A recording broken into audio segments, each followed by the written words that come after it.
Bima Sakti kapok panggil pemain diaspora yang bermain di luar negeri.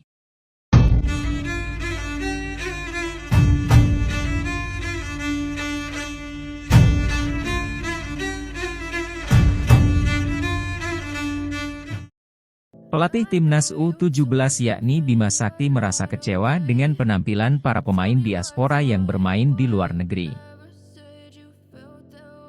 Sebab, para pemain diaspora tersebut tidak sesuai yang diharapkan tim pelatih Timnas U17.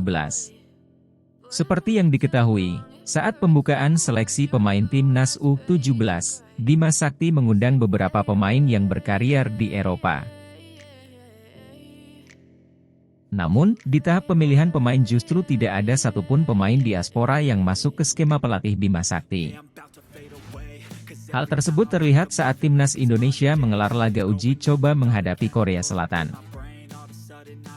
Para pemain yang bermain di laga tersebut merupakan pemain full lokal yang bermain di Indonesia. Selain itu, Bima Sakti pun mengaku kecewa, sebab para pemain diaspora yang mengikuti seleksi hanya bagus di CV dan di video skill saja. Saya tidak mau terulang lagi kemarin mengambil pemain diaspora, hanya melihat video dan CV mereka, ujar Bima Sakti. Bima Sakti pun menegaskan bahwa dirinya masih memilih pemain diaspora untuk mengikuti seleksi di Jerman. Nanti pelatih Frank Wormoed akan bantu, karena beberapa pemain memang berasal dari Belanda, karena beliau juga tinggal di Belanda, tegasnya. Selain itu, Bima Sakti pun menyerahkan proses seleksi tersebut ke Frank Wormoed.